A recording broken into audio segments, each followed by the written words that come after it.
Hey, what's going on, guys? It is your host with the most, Underdone Toast here, coming live. I'm joined by my co-host, C. Buckner. Buck, how you doing today? I'm doing all right. How are you? Doing pretty good. Christmas is just right around the corner. We made some gingerbread houses today, saw some Christmas lights, and I'm ready. I've been waiting for this for, seems like a year now. Yeah, I think it's been about a year.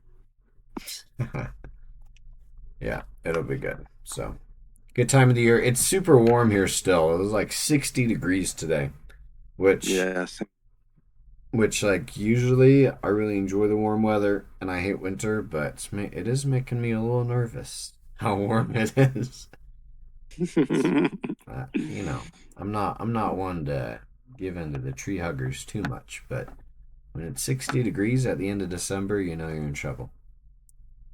Do you feel like less of the Christmas, not the Christmas spirit, but like less of the vibe of Christmas, like the older you get? Um, This is just me.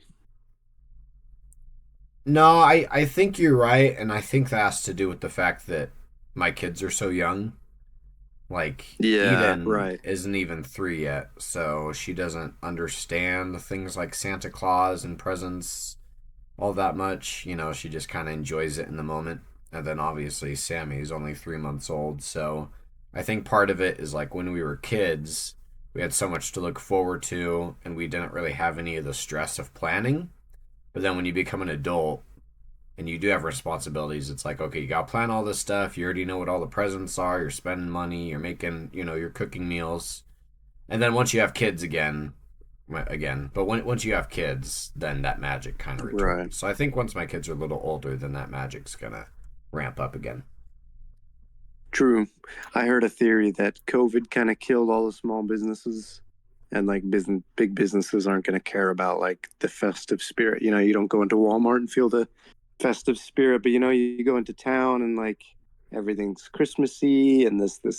And so, whether or not that's true, I haven't really gone out much this December. So, I guess it's my own fault.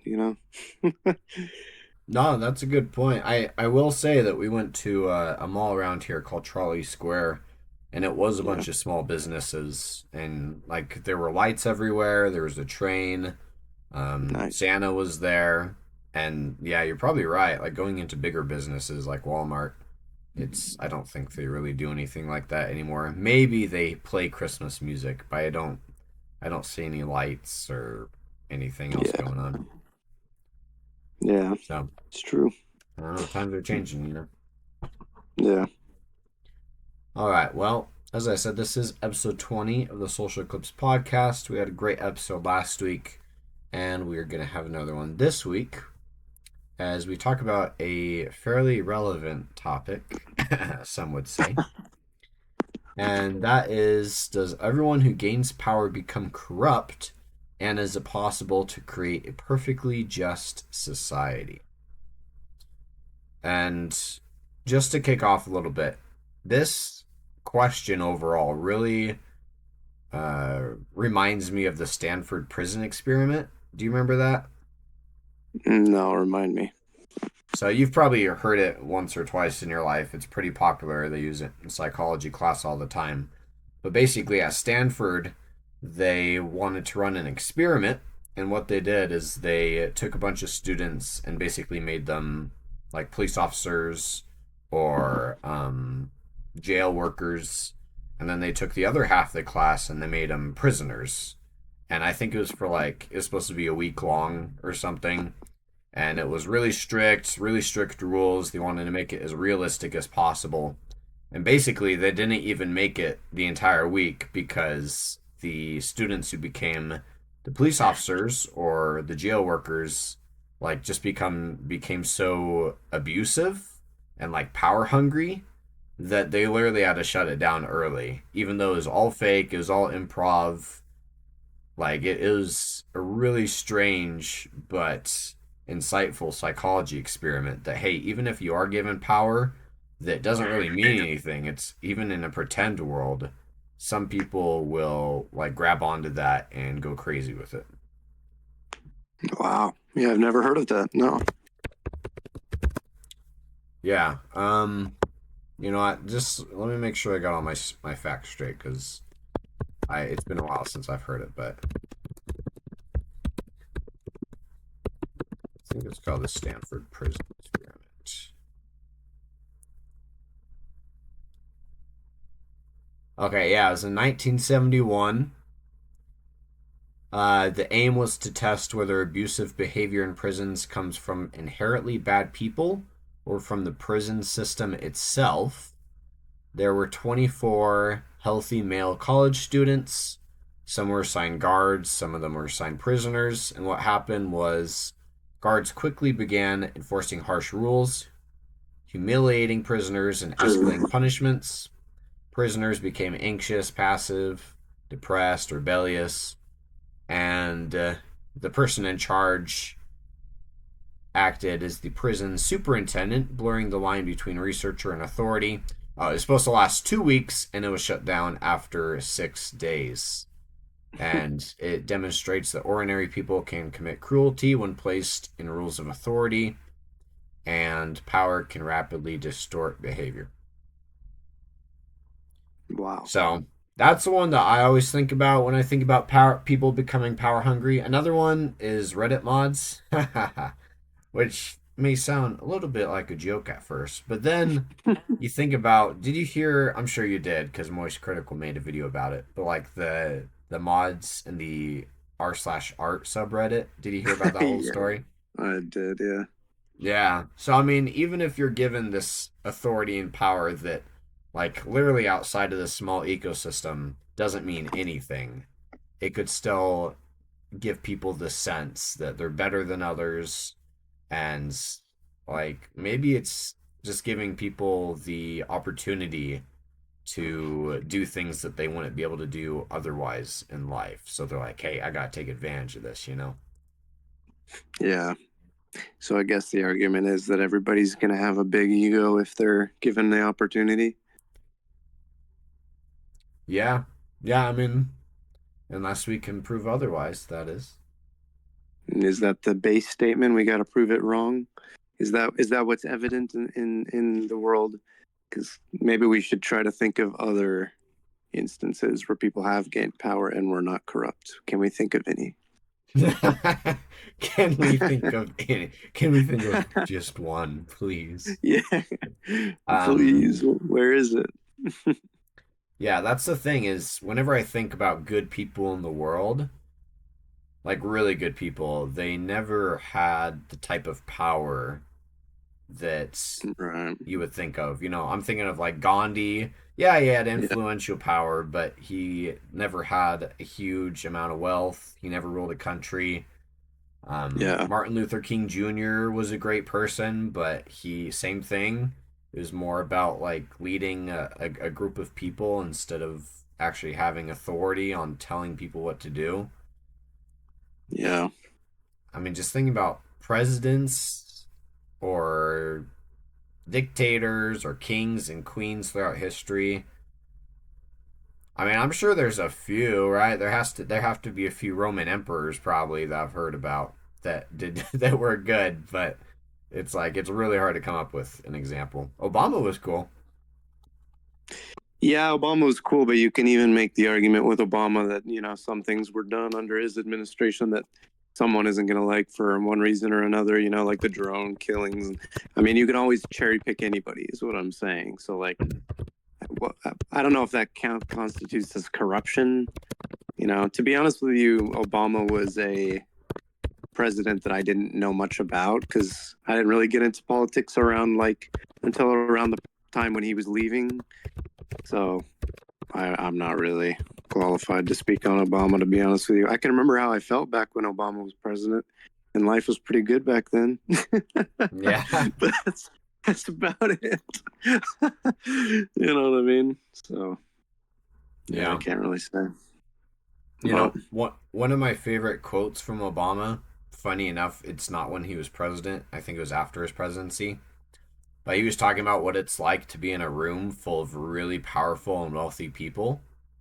yeah, And he said something along the lines of like, "Hey, throughout all my life, I thought that these people were smarter, had better strategies, better ways of living than I did.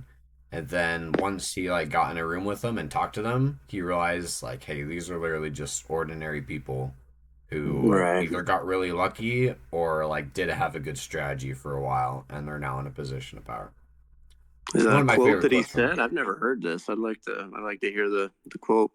Yeah, it was a video clip that I saw, so I don't know how easily it'd be to like track it down, but I really enjoyed it. Like just helps me That's realize, interesting. especially in my career where I'm like gonna be in the room with the surgeons all the time. Some people get really uh like anxious around the surgeons or submissive, I guess, but you really just have to recognize that hey, they're just people with like a lot of education. It's all they are. Yeah, it's true. I'm not trying to diminish people, but I think I've said on this podcast before, like the older you get, the more you realize that people are literally just like people.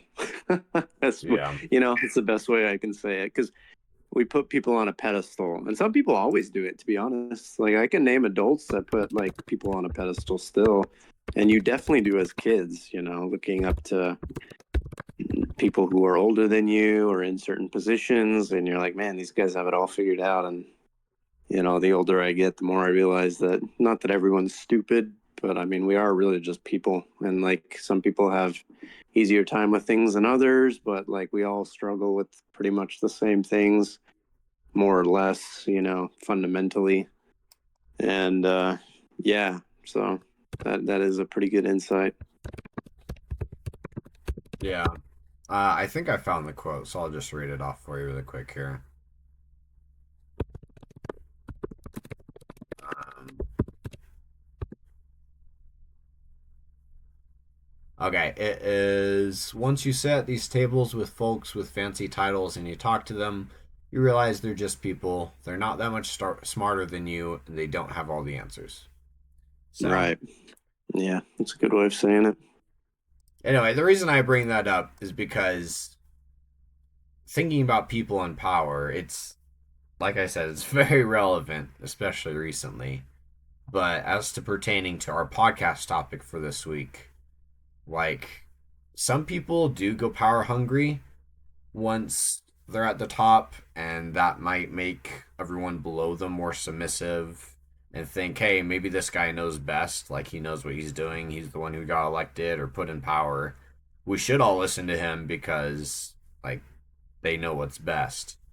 But in reality, a lot of the time, they're like just as intelligent as we are, if not dumber sometimes.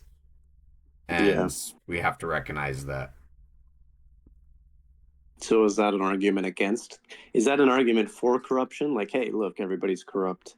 Or is it an argument against it? Like, hey, maybe we just expect more of these people who are really just like everyone else. You know what I Yeah, mean? I Like, we expect everyone up there to be infallible because they've got a responsibility. But in reality, you know what I mean? Like, they're just as greedy as the rest of us. yeah, I would say it's an argument for corruption because once these people do get to the top and they make all their different connections with other people who are powerful, then they want to stay at the top. Like they don't the less educated the public is, the better because if people become educated, then they start to realize that these people at the top aren't the people who should be in charge, and that's what leads to rebellion or revolt. And so that is why like they try to make sure that the people at the bottom just stay right where they are. Ooh, you know what? I'm just minded. Us, we love our movie quotes on here. Ooh, Which yes. is very philosophical strategy, I might add. Movie quotes tell all. True. But I don't think I've ever quoted this quote from Star Wars, but you made me think of it. It's when Palpatine's sitting with Anakin at the opera, and he said, "All who gain power are afraid to lose it." And I think Mm. that's true. I've never really thought of it that way before. Even in my own life, when I kind of get more, I'm more on the up and up, whether it be on a job or, just my general mood or where I'm at, emotionally. Uh, man, I think the biggest thing I'm scared of in that moment when I get there is, man, I don't want to regress. You know what I mean? Because I've been where it is and this is better. So maybe that's like really low key, like the biggest fear of people in power is losing that power. So that starts to drive your decisions more than your responsibilities drive you, you know, because well, let's say an elected official. I mean, you're supposed to be a representative of the people. You know, that's supposed to be your number one duty. Maybe it's not true. Maybe the truth is their number one priority is a selfish, it's a selfish motivation to keep the position that they're at rather than, do the actual duties of the position. Yeah, I know we've asked a few times to ourselves before as to why people who are billionaires continue to be billionaires instead of like retiring. Yeah. But Yeah. maybe it has to do with that. Maybe it's like, hey, for 30 or 40 years, I've worked to get to this point. And yeah, even though I am 60 years old now, like, why would I retire when I spent my entire life trying to get here? You know, why would I step down after all the hard work that I've put through to actually get here? Maybe that's one reason, maybe not, but it ties in, I think. Yeah. I think to a certain extent, humans are ambitious. Even if you're like, I'm not a very ambitious person, I don't have crazy dreams and everything. I don't know. I feel like every person kind of wants to keep improving subconsciously, right? Or else there's no purpose, unless you've just truly just given up. I guess that's a case of depression, but you know, that's not really what I'm saying. So maybe there's something innately in us that we're like, hey, I don't want to admit defeat. I don't want to be in a worse position than I am now. I gotta, at the very, very least, if I'm not improving, I gotta hold on to what I have. It's a security thing. I think it's a comfort thing. Yeah. So we could definitely look at this from two angles. We could look at people who are wealthy businessmen who did become multimillionaires and billionaires. And then we could also look at politicians and maybe compare the two and see what the differences are. But if we look Okay. at human history, we'll recognize that 1,000 years ago, monarchies used to be the thing. At least in Europe, maybe in Asia is more so, like having an emperor or empress. But over time, you have governments start to become a lot more democratic. You have democracies, you have true democracies, you have socialism and communism. I mean, over time, we could see that people are at least attempting to spread the power out more than how things used to be. With a monarchy, you had the king and the queen, and they basically made every single major decision. They had advisors, they had generals who would, actually take out these different plans and make the actions. But in terms of making decisions, it was almost 100% the king and the queen. But now you look at these days, and we can say, hey, at least in the United States of America, where we have a republic democracy, it's like, we're trying to elect officials who aren't power hungry, people who truly want what's best for the average American citizen. And then you just kind of hope that they don't go power hungry. But unfortunately, I feel like they still do a lot of the time, if not most of the time. Yeah, and I think you bring up a good point. We live in America, and our government is supposed to be revolved around representatives, right? In every like branch of government, from federal to state level, all the three uh, are they called branches? I totally forgot. Yeah. Legislative, executive, are they branches? Yeah, branches of government.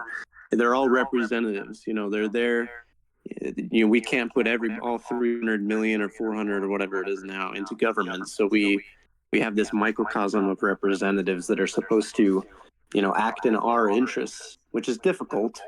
How do you act in the interest of more people than just yourself? But that is the general idea. And I don't know, man. It's a very jaded perspective, but the older I get, the more I'm like, is that even possible? Can you even act, even if you wanted to, can you act in the interest of like millions of people accurately? Not to mention your own like self interests, like your selfish interests. Like, can you even put those aside? Like, genuinely be humble enough to do that? And I think a lot of people have convinced themselves that, one side or another, or just one of them, or some of them, or some people from this side or that side, like genuinely like want what's best for society. And the older I get, I don't see it. Maybe I'm just super jaded now, but like I just can't help but like not see that anywhere. So yeah, I guess that's an argument, or for corruption on from my perspective. Yeah, especially in recent years. I would say ever since 2016, we've seen it so blatantly in the American government. Like Bernie Sanders, for example, he's a huge populist. People supported him like crazy, and then because of what were they called? Not super delegates, super something. I don't know what you're talking about. Like in the Democratic primary when he was running against Hillary Clinton, like he was doing really well, but Hillary Clinton won every single super something, and that's why she Oh yeah, became. You I know what know I'm what you're talking talking about. about? What was that called? Yeah, like what, the primary elections or whatever. Yeah. Um. I know what you're talking about. Yeah, I don't remember what they're called though. Yeah. Well. Anyway, the point is. When Also, he started losing. I gotta know. Super delegates. Yeah, it is super delegates. Oh, well done.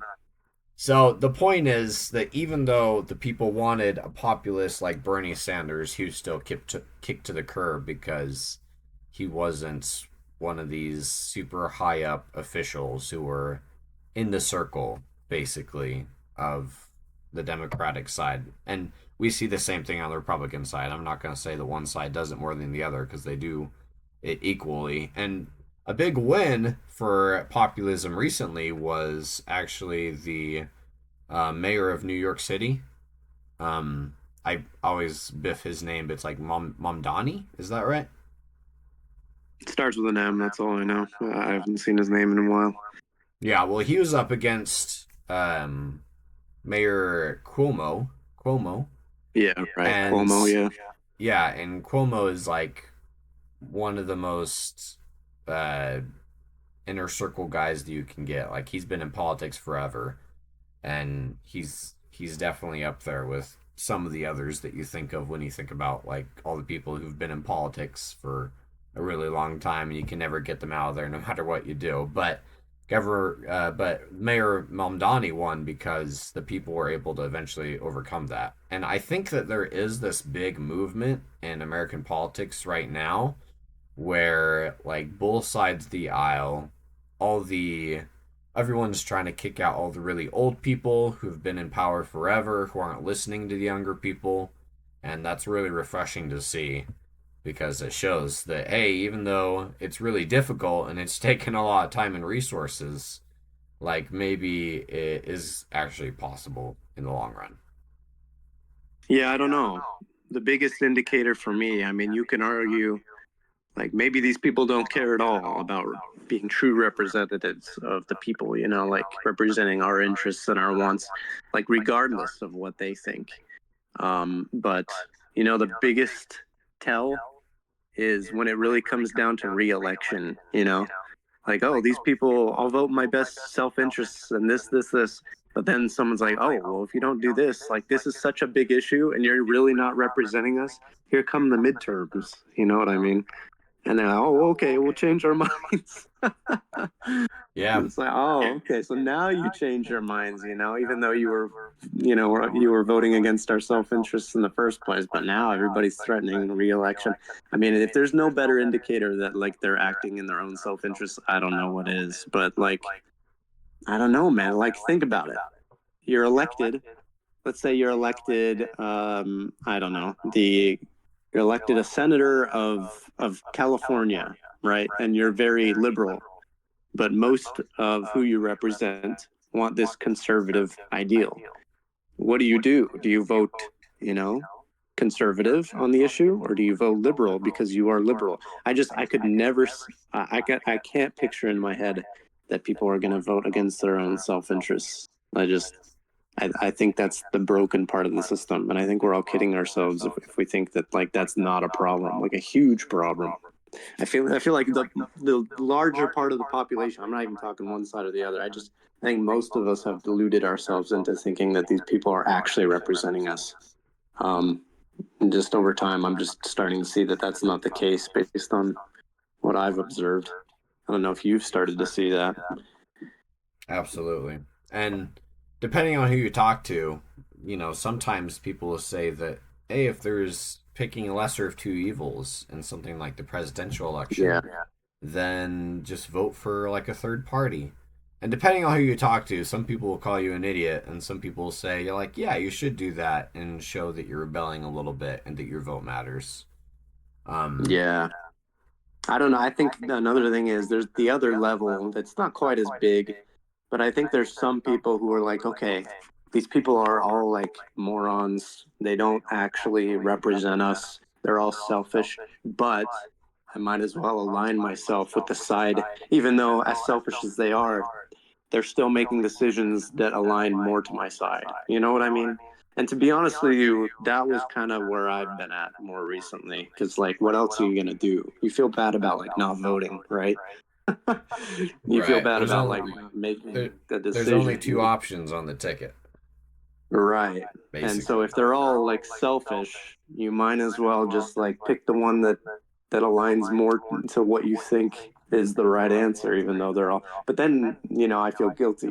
It's like, why am I even like voting for these people at all? You know what I mean? So it's weird, and I don't know. Like I said, maybe I'm just like super jaded nowadays, but it's hard not to be. Just all you have to do is open like any news site, and like there is so much like just blatant corruption just all over the place, and it's becoming more obvious. I feel like as time goes on, so it's hard not to talk about this kind of stuff. It's hard to just turn a blind eye to it.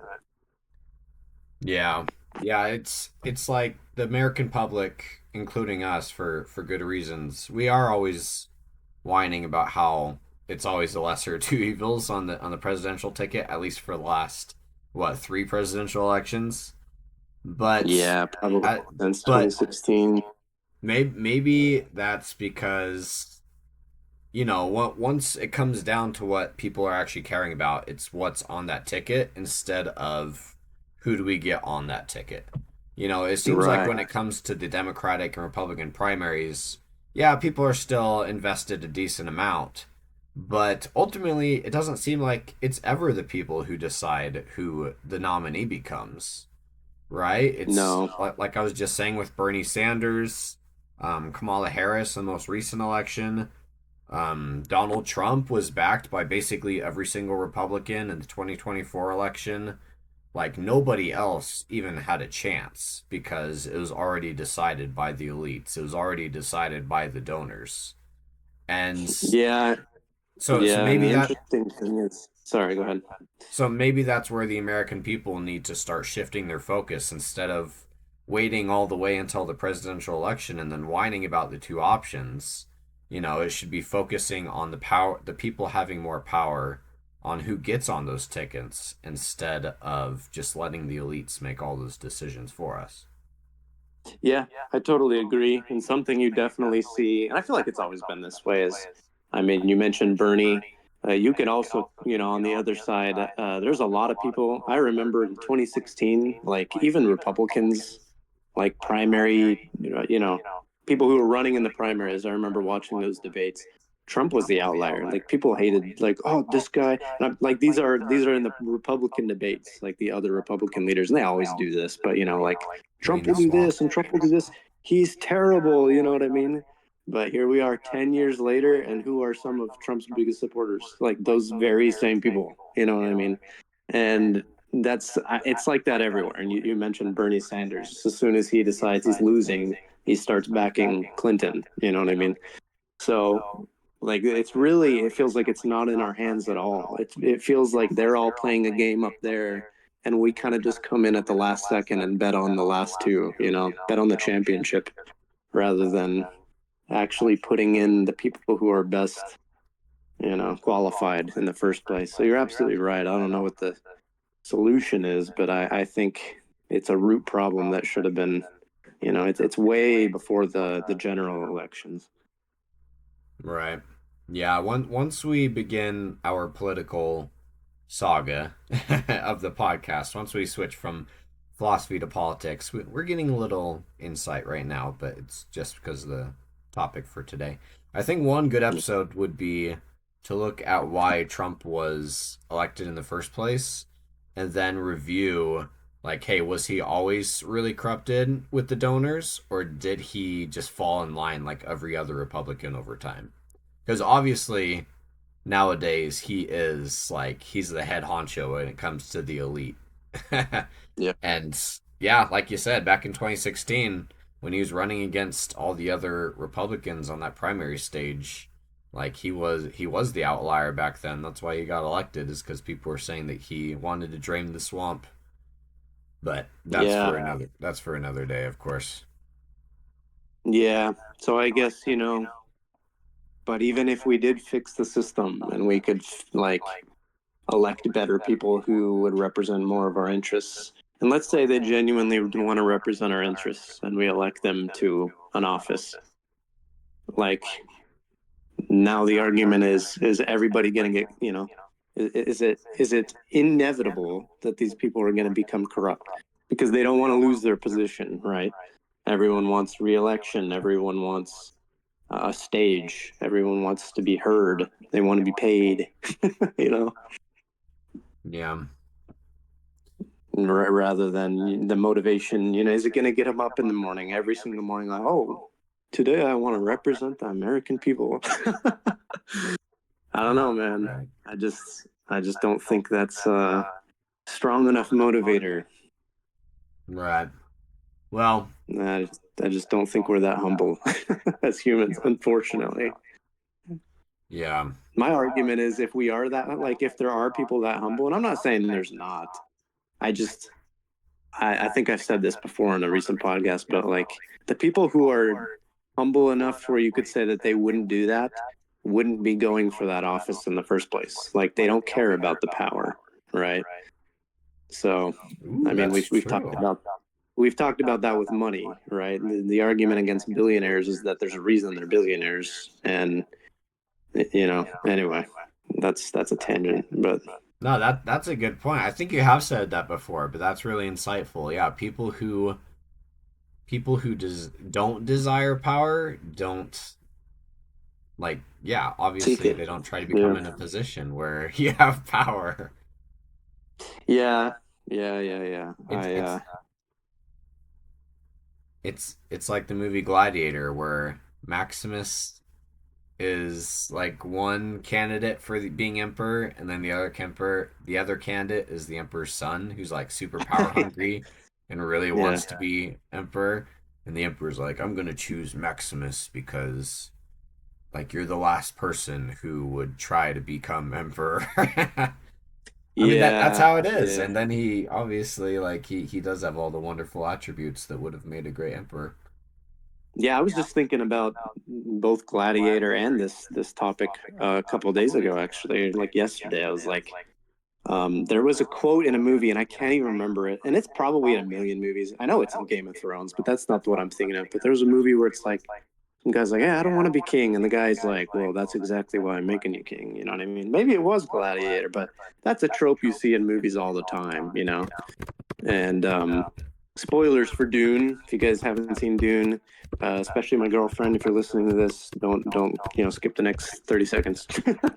But in Dune, we even see a further argument where if somebody doesn't want power and yet they're still given power, they can still be corrupted. You know what I mean? I'm sure you know what I'm talking about. You've read the books. And so that would be an argument that, yes, even the people who are humble and supposedly good leaders can and will still be corrupted, if put in that position. So that's an interesting caveat as well. Yeah, that's a really good point. Yeah. Rick from And The I know this is Walking all Dead. fiction, but Yeah, no, that's a good point. I bet there are some real world examples, but another fictional one that I just thought of is Rick from The Walking Dead. You know, oh he yeah, he yeah, started out as a cop, really good guy. He became the leader pretty quickly, like I would say towards the end of season 1. And then there are quite a few times throughout the entirety of the show where he goes a little power hungry and like yeah, bosses people around and my way or the highway kind of stuff. But maybe that's different because it's like life and death situation. But I think that's another example. I think that's a good example as well. Yeah, certainly. But So so since we're tackling the philosophy of this question, I'm gonna try to rein our conversation back in a little bit to the core. We always want to try to get to the core. That is the goal of this podcast.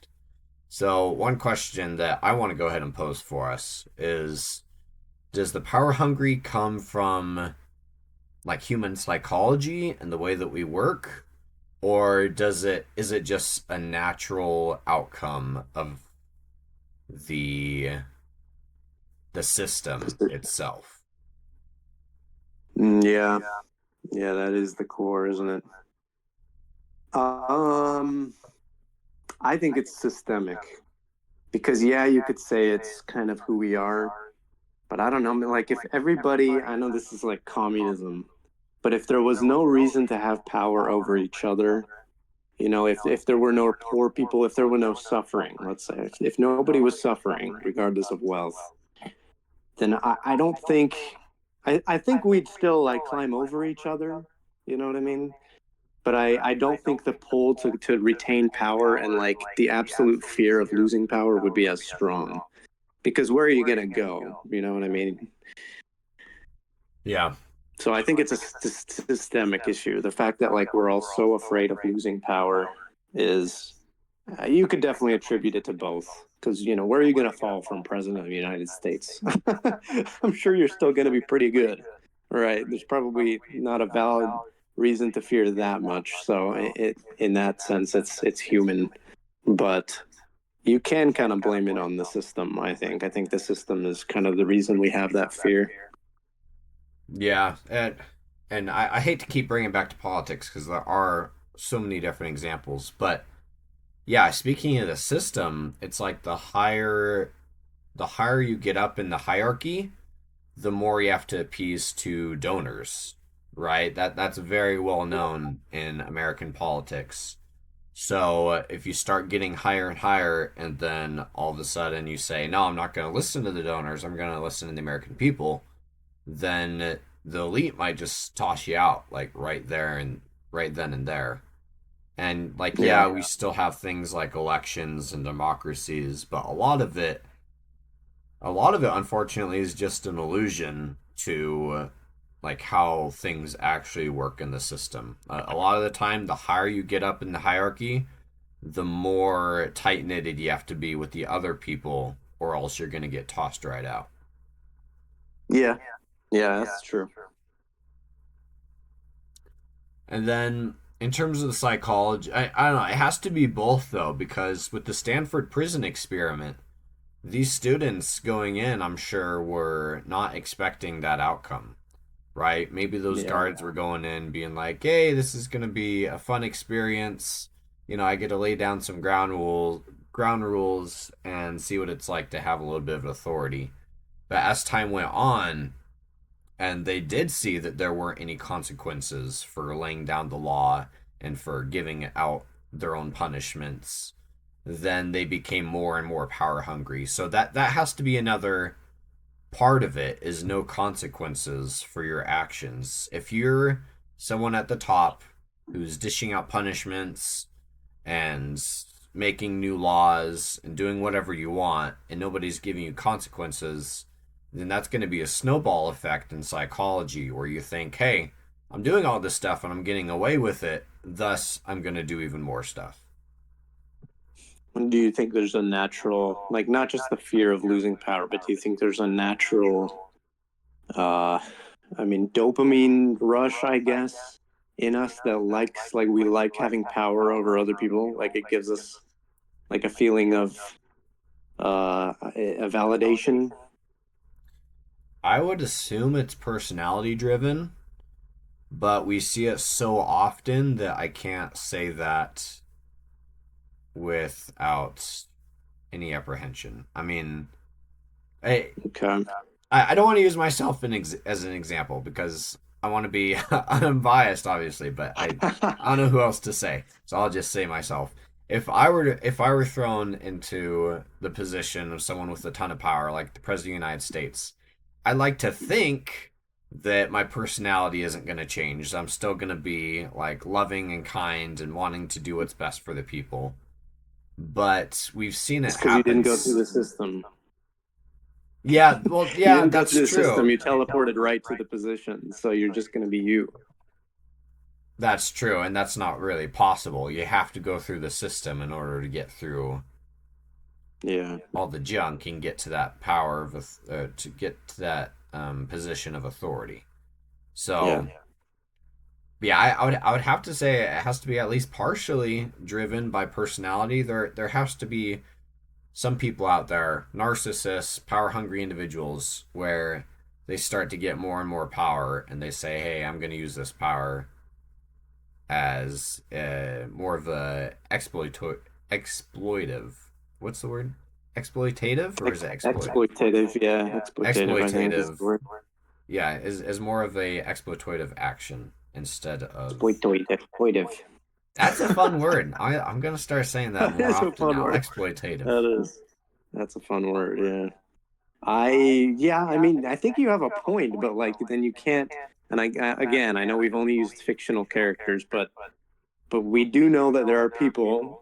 There's got to be people out there who went in with good intentions and were corrupted anyway.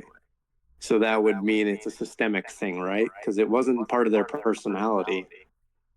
And so I'm not saying that that doesn't exist, but I think it has to be both. You know, I think both is true. Yeah. But I was gonna save this question till the end, but um, oh man, I lost it. Let me think. Um, oh, okay. So if you have, nope, I lost it. I'll get it back though. Okay. Um, we haven't discussed the second portion of our question yet, which is a perfectly just society even possible? So Yeah, should we start discussing that a little bit? yeah, sure. Okay. So I Oh, always oh no, no, no, I got it. I got it. yeah, Before you yeah, move go ahead. on, okay. So is it better for us to give people power? Is it better for us to give power to the people who have never had it before? Because, you know, if everybody can be corrupted, then it wouldn't matter. But if it is better to give people power who have never had it before, then that kind of disproves the point, at least a little bit, you know, because there's some people in life who have always had money, have always had power. And I guess your argument could be that they're more corruptible or they've always been corrupt.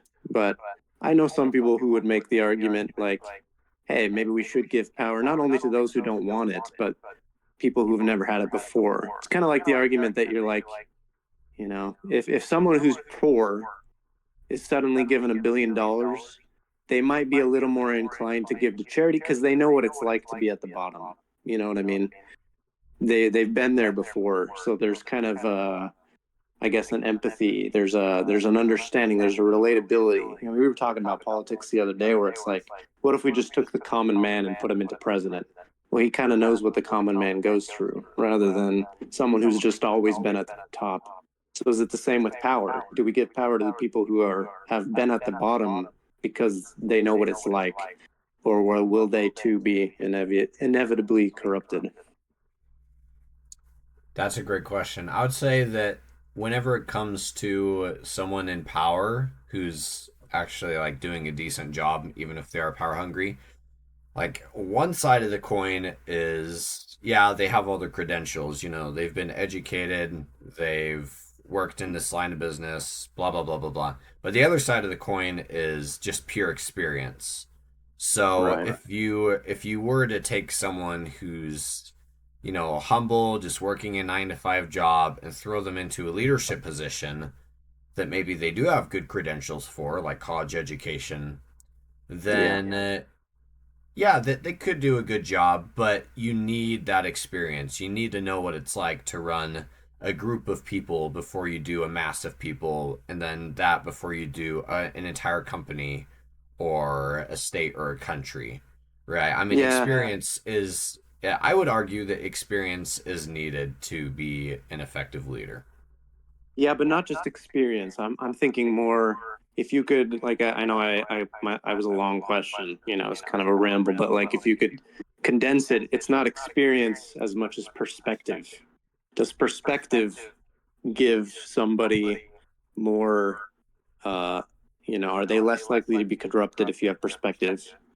Like if the prisoner suddenly becomes the guard, are they gonna be a better guard because they have the perspective of somebody underneath them? Yeah. Yeah, and I think in all the movies and at least fiction that we see, that is like your best outcome, where you have someone Yeah. who's been working as your average citizen, and suddenly they skip all the loopholes and all the work, and they go straight to the top, and then they do a great job, right? And that is because they're Yeah. really humble and they're really down to earth in knowing what people are going through. So I would say that that is one of, if not the best trait that a leader could have. It's just having been there before and knowing what the people are going through. Yeah. I agree. I don't think it's a catch-all, like it'll completely solve the issue, but you're right. I think it definitely helps. Yeah, and unfortunately, it goes back to that paradox where it's like if you are someone at the bottom, it's going to take a lot of time and a lot of experience of gaining power in Yeah. order to get to the top. So unfortunately, it's kind of a paradox. Like nobody can just jump from the bottom to the top and be a great leader. It's just I really think that you need the experience for it. But you know, That's true. It comes down to an opportunity problem, right? yeah, Yeah, it's yeah. I sad. know that politicians these days love to use the phrase like, "Hey, I grew up in a lower or middle class household, and I know what Yeah, it's right. like." They're always saying that, and then of I course don't they believe never that actually one do bit. it. Yeah. Yeah. Um. Okay, on to your question. Okay, so is a perfectly just society even possible? Of course, we always have to tackle definitions first. So, perfectly just society. What do you envision when you think about that term? Perfectly just society. First, I think, um, obviously, the first place my mind goes to is like, okay, if you commit a crime, there should be punishment, consequences, right? Yeah, I'll just put it in one word. I see consequences, and a lot of things, a lot of the times we overlook what that really means. That's not just bad.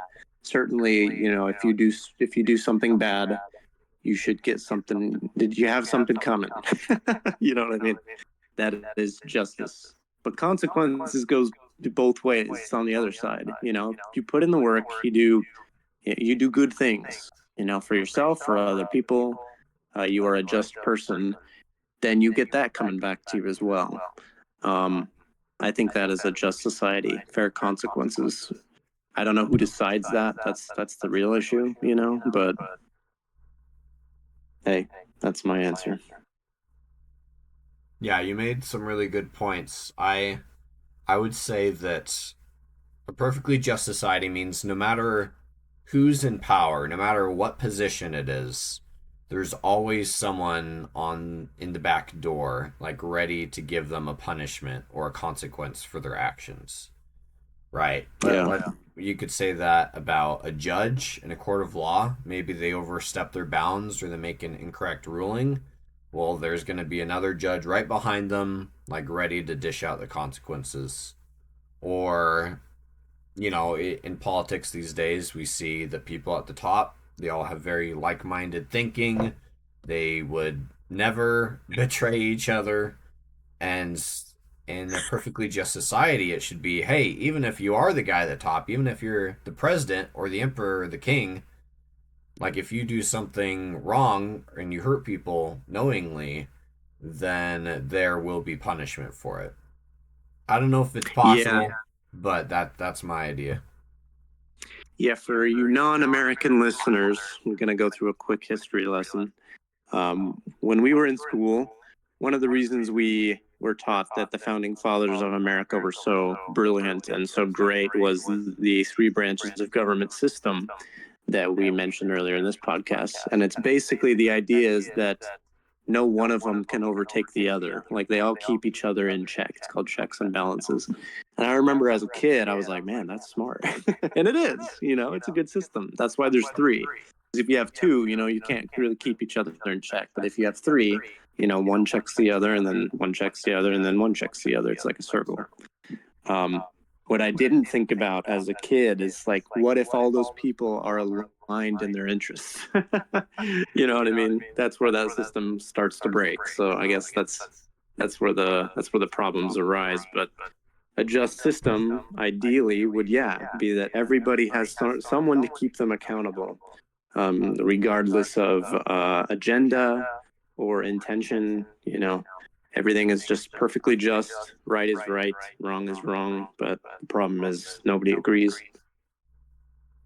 Yeah, and I hate to be such a pessimist because that I guess talking about systems, there are two different systems. There's the one that the founding fathers created with the laws and the three branches and the checks and balances. And then there's like kind of the hidden system of all the people working together and the elites and the relations. So Yeah.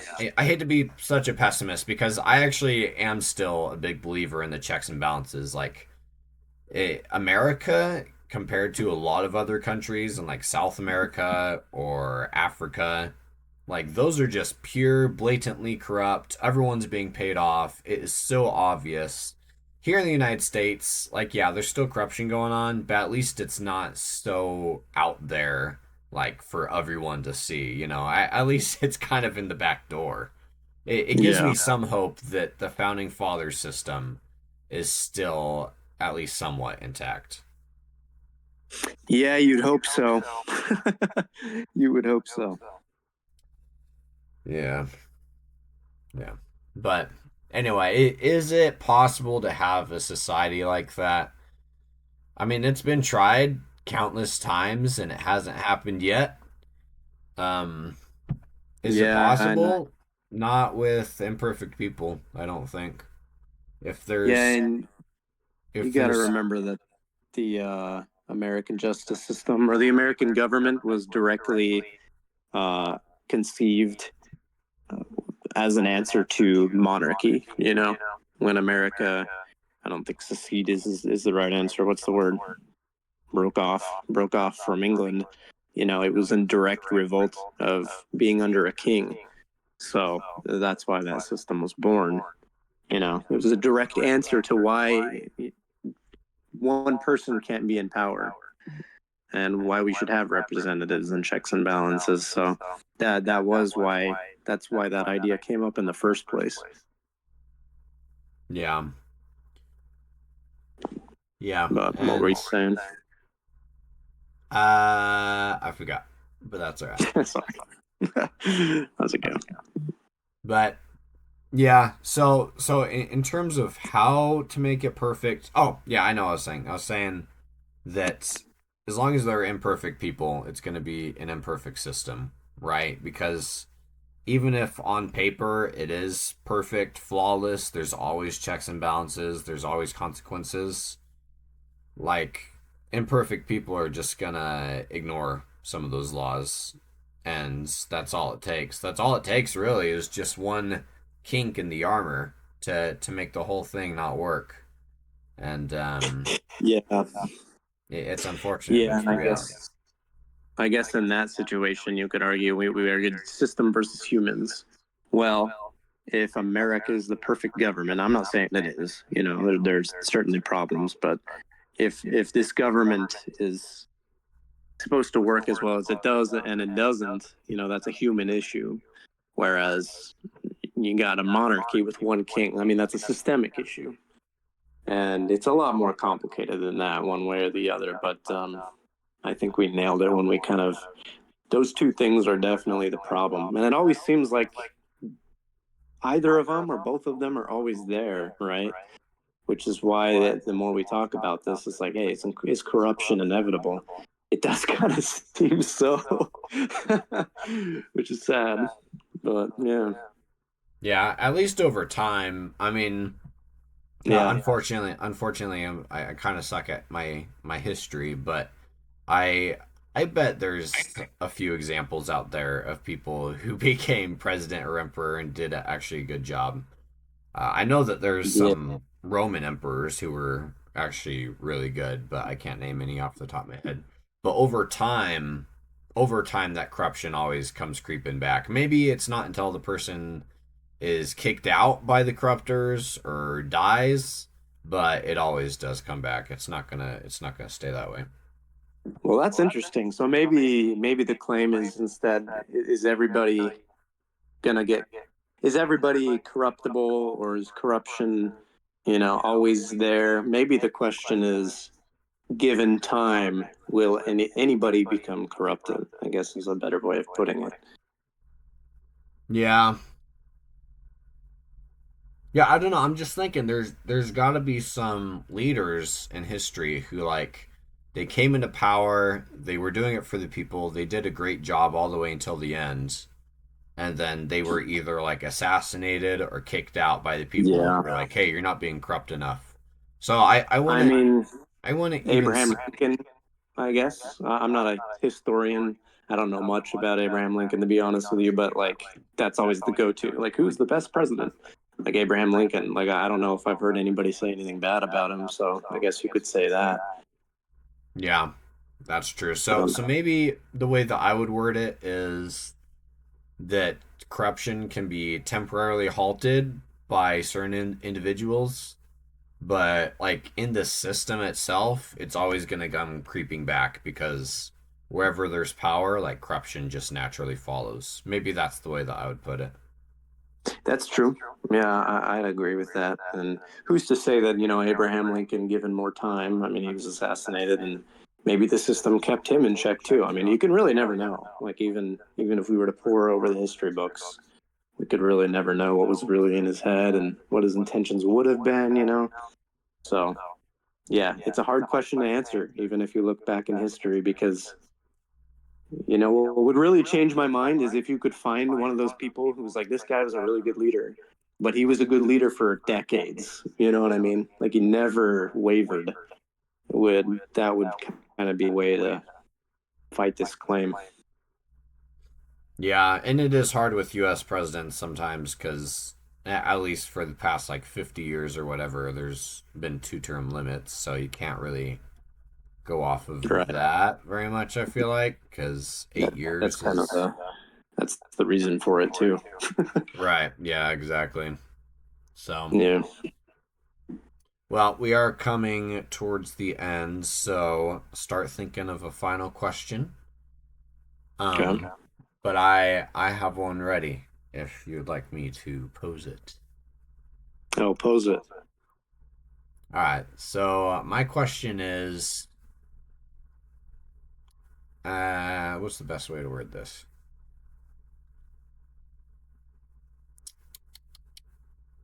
I guess I would say, what kind of society would we build? Anarchy. Hey, the perfect solution to all this? It's already happened actually. It's those movies. Introduce a little chaos. Yeah. What's the movie where like they kill where there's no law for a night? Oh, the Purge. Yes, that's the solution to all this, dude. Like every Yeah. purge night, the people will rise Power up to the and kill people. everyone who's corrupted, and then you're like good again for another year. Man, but then nobody's gonna want to be in power. Ooh, we solved it. So it's not Oh, possible. wow. Dang, Sorry, I cut wish you I off. had brought that Go movie up ahead. earlier. I just thought of it. Okay, what kind of society would we build if we assumed that we might end up in power? So I guess what I'm trying to say is, let's say that you, Buck, even though Yeah. this is not possible, let's say that you were thrown into the office of the United States as president. Like, what would you do in order to prevent corruption? Wow. That's loaded question, dude. I don't know. That's why I Oh saved it for man. last. What would I do to prevent corruption? Yeah, you think you got all? Man, We think we have all the answers here on the podcast, don't we? Are you gonna tell to me be you don't? honest, to be honest with you, I would probably make us vote more often. You know, as a kid, I was like, yeah, every 4 years is great. Every 2 years, is great. I don't know. I feel like it's not. I feel like I would constantly, because it's accountability, right? If that's what we decided, it's both time, less time and more accountability, then what do? I feel like we ought to vote way more often. So then if it really is selfish, there's selfish interests, like I want to keep power. Well, then, bro, you better be doing your job. You know what I mean? Because how it is now, I feel like people can really fly under the radar making selfish decisions because they can just cover it up with something else, or we'll forget about it in 2 years' time or 4 years' time. Um, so it comes down to, like I said, both accountability and time. I feel like there needs to be more accountability in quicker amounts of time. So I would probably reduce term limits, you know, uh, increase the amount of election times. That's off the top of my head. That's what I'm thinking about. More checks and balances. I'm not sure how, but maybe make it so that all three branches of government couldn't be held by the same party or something like that. Hmm, that might be That's cool. something to that effect. You know what I mean? Yeah. No, that's That good. that honestly, that question warrants its own podcast. It is. That's Yeah, always why I leave it for the end. Got yeah, can't gotta hold back the juicy stuff until the end, you know. yeah. No, that's a really good answer though. I really like that answer. Um, I would say I would say that when it comes to voting, everyone's vote needs to have the same weight and cut out True, all the middlemen. You know, true. like delegates, Yeah, super delegates. I think, and the as time goes on, I hate the electoral college more and more. Like, just yeah. I give was gonna ask, does that everyone. mean popular vote and that's it? Yeah, yeah. I mean, I do think that a popular vote would just make things way more simple and way more fair. Yeah, I think I Because agree. as things are right now, it's like if you want to get into a position of power, you're not relying on the public, you're relying on money, you're relying on the people already in power to like campaign for you. And Yeah, I yeah, I don't know how you would make it so that everyone like has an equal shot, because obviously some people are already going to be more powerful than others. But I really think that just having like a popular vote, dude, do you know, did you, one thing that always comes up for me is marijuana. If marijuana was just like simply a national vote, it would have became legal like 10 years ago. I guarantee it. oh, more than 10 years ago. Yeah. I mean, Yeah, you're absolutely right. it should be like, it should be that way for so many things, I think. It is weird. I mean, it is weird that like sometimes, regardless of who's in power, there's an issue that everybody's like, do this. And they still won't do it, dude.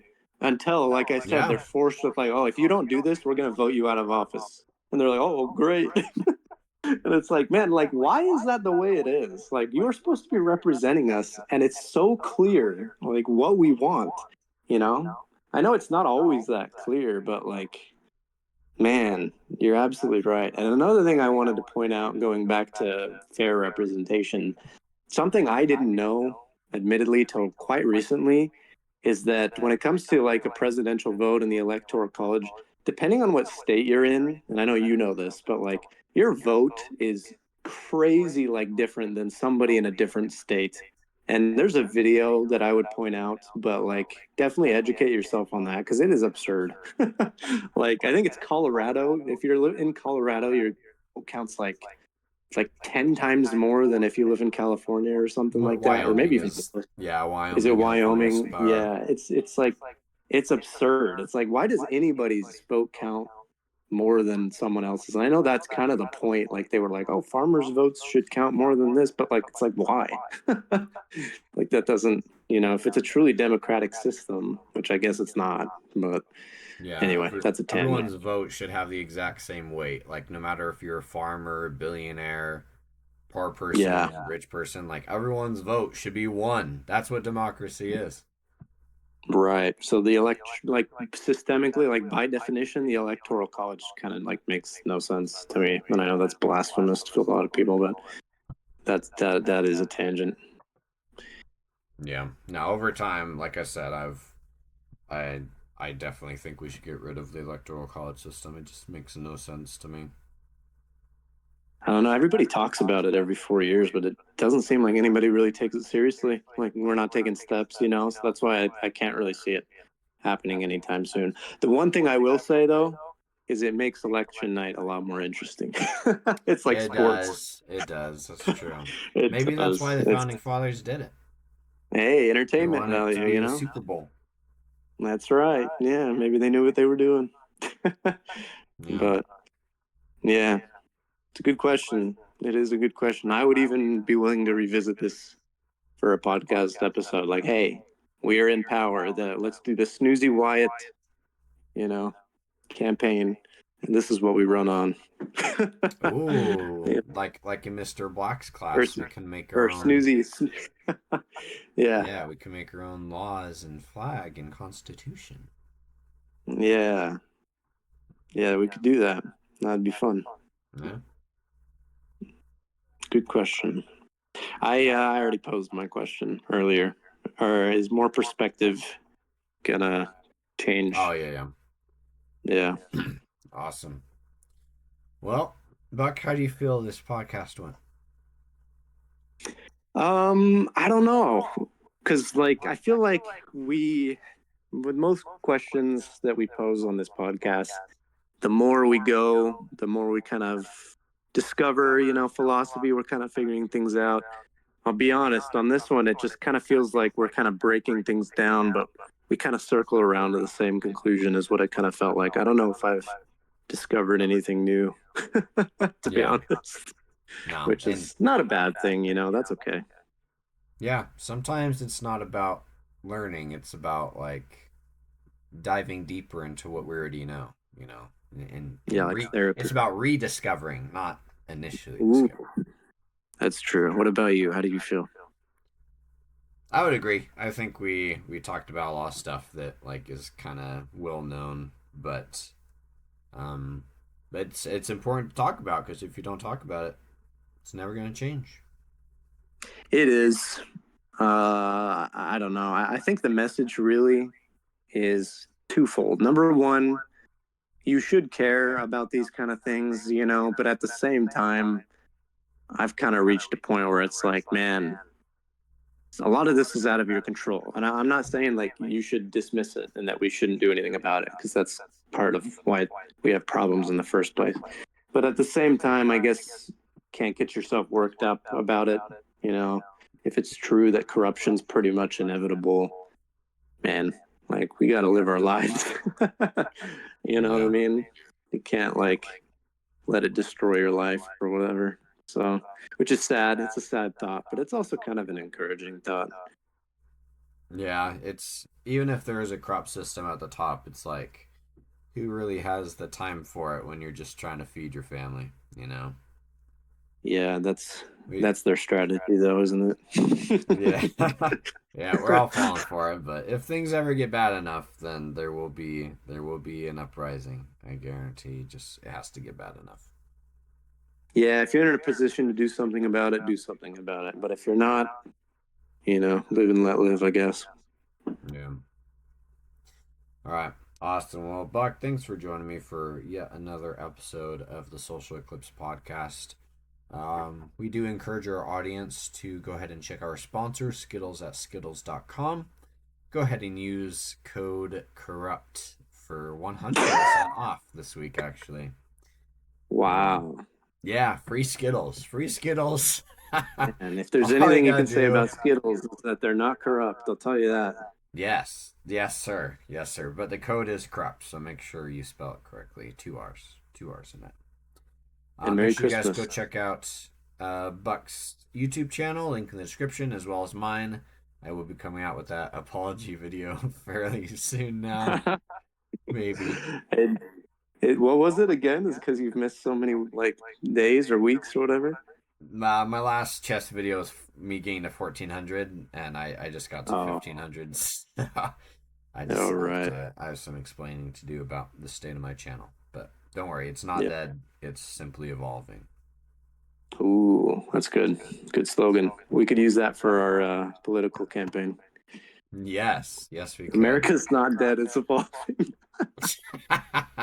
It's evolving, yes. Uh, All right, well, everyone, have a Merry Christmas, and we'll catch you guys in next week's episode. yeah, Merry Christmas, guys.